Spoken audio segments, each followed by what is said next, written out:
మన పూర్ణిమలో కళ్యాణం కమనీయం సేల్స్ ప్రతి 15,000 రూపాయల కొనుగోలుపై కంచి కాటన్ సారీ ఉచితం.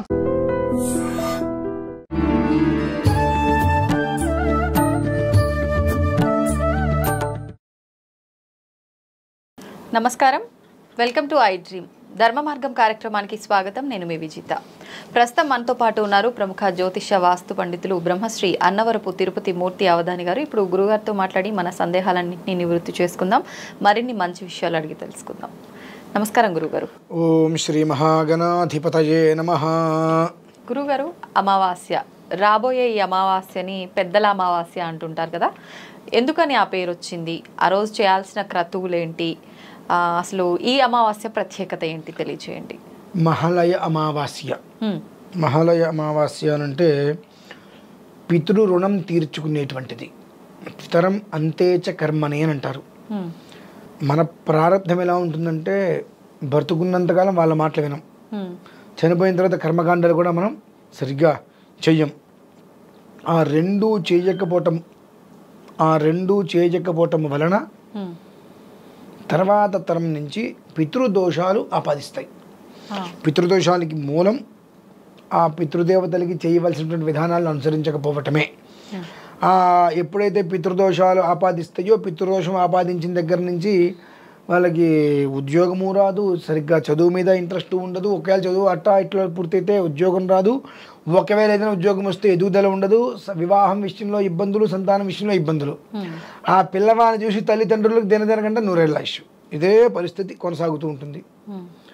ఈ కొనసాగేటువంటి పరిస్థితి ఏదైతే ఉంటుందో ఇందులోంచి బయటపడడానికే ఈ మహాలయ పక్షాలు 15 రోజుల పాటు నిత్యం నువ్వులు నీళ్ళు వదిలిపెట్టి కాకికి ఇంత అన్నం ముద్ద పెట్టాలి ప్రతిరోజు. అంటే మామూలుగా 360 రోజులు పెట్టాల్సిందే.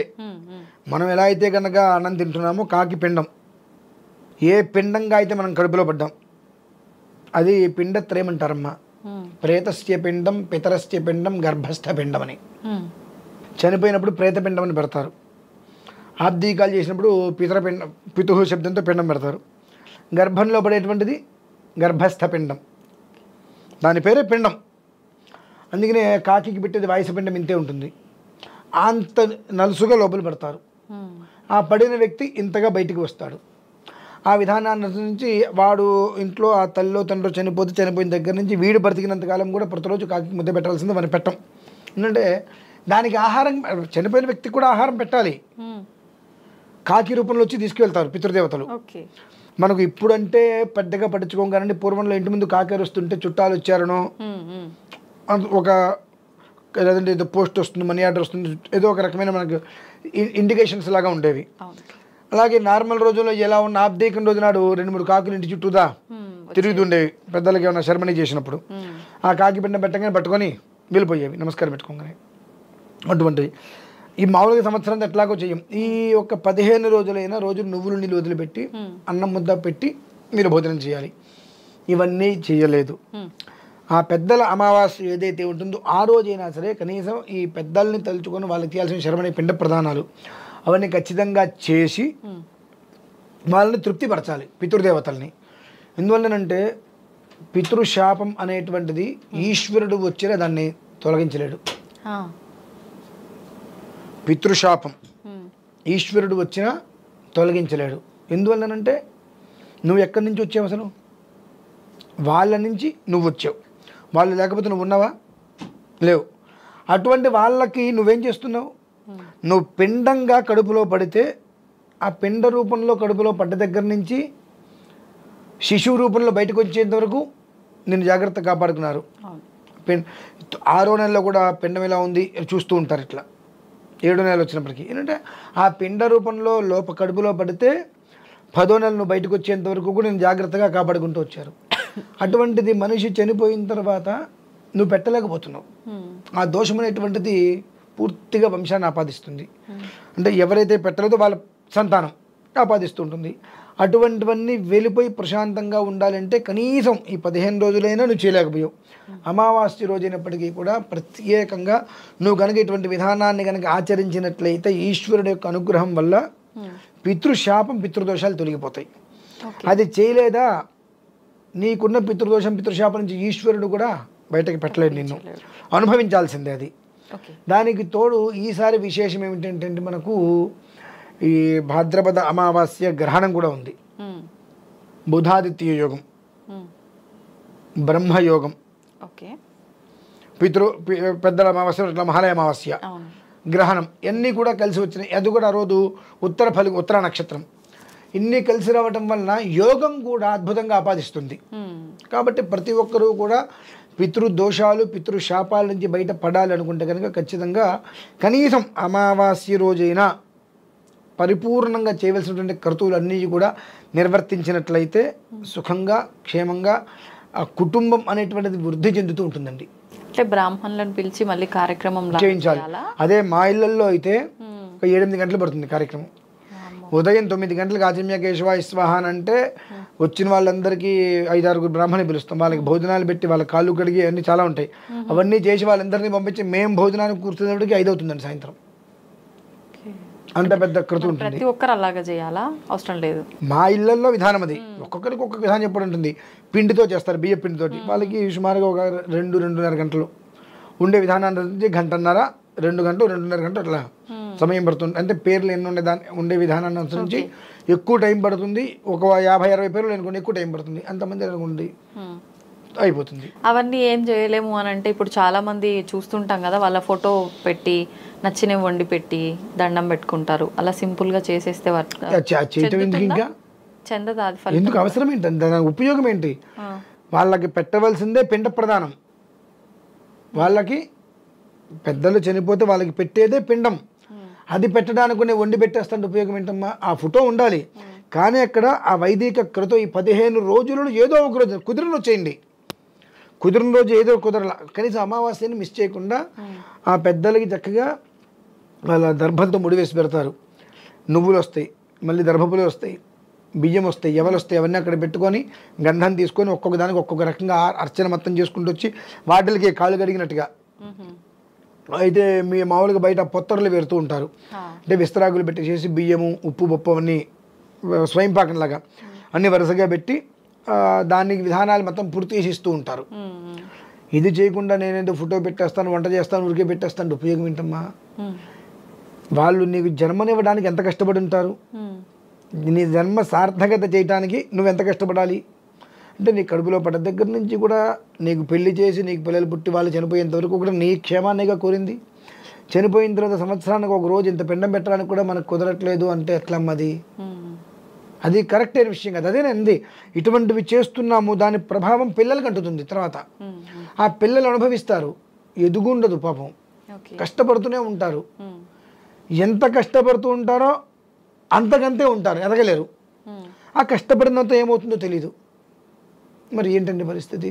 ఇప్పుడు ఎందుకు కష్టపడతారు? ఎదగాలి, స్థిరపడాలనే కదా. ఎంత కష్టపడుతున్నా అక్కడే ఉంటున్నారు. మీరు ట్రెడ్మిల్ మీద 2 గంటలు పరిగెత్తండి, ఎక్కడ ఉంటారు? అక్కడే.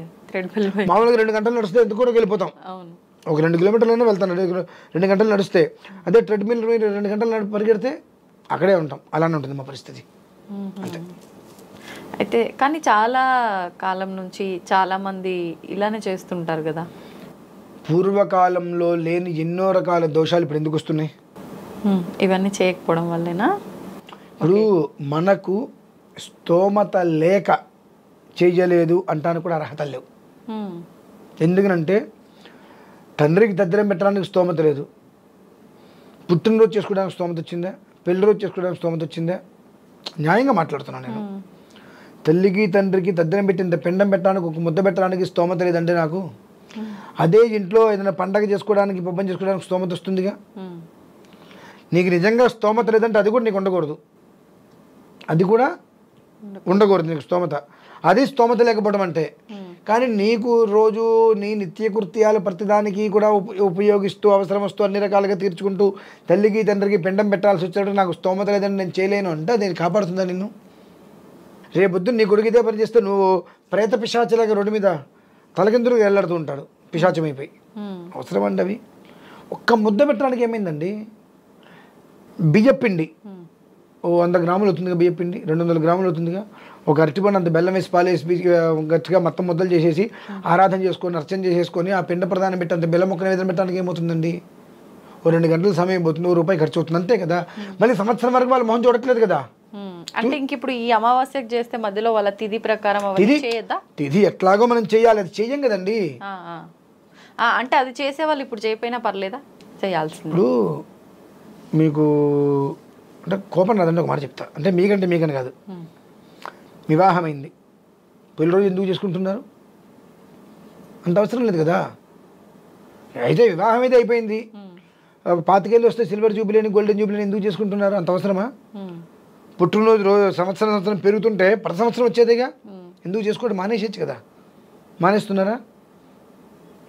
అంటే అది మన సొంతది, మన ఆనందం, మన స్నేహితులతో పంచుకునేది. ఇది ఏంటంటే పెంట ప్రధానం అంటే తల్లిదండ్రులకు చేసేది. మా అమ్మకి దద్దనం పెట్టాలి, మా నాన్నకి దద్దనం పెట్టాలి, ఎవరినైనా అనుకుంటారు. నీ మొహం మండ సిగ్గు ఎగ్గు లేకపోతే నీ బ్రతుక్కి నీకు జన్మనిచ్చిందే వాళ్ళు కదా. అంటే చాలా మంది తెలియదు కూడా గురువుగారు, తెలియదు అనే మాట వాళ్ళకు ఇలాంటివి రెగ్యులర్ గా చేస్తుండాలి తప్పండి. తెలియదు అనే మాట అబద్ధం. మన ఇంట్లో చెప్తా మన ఇంట్లో పూర్వం నుంచి కొన్ని నడుస్తూ ఉంటాయి, మనం చూడం, అవన్నీ పట్టించుకోం. ఎందువల్లంటే చిన్నపిల్లలకి చనిపోయిన వాళ్ళకి చేసేది ఎందుకు చెప్పాలి అని చెప్పరు.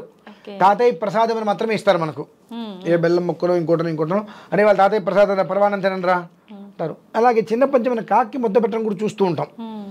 సంవత్సరానికి ఒకరోజు అయినా సరే అన్నం పెట్టి అది ఎందుకు పెడుతున్నామని మనం అడగలేం. అడిగినప్పుడు వాళ్ళు చెప్పలేరు. వాళ్ళు చెప్పే స్థితి వస్తే మనం వినే స్టేజ్ దాటిపోతాం.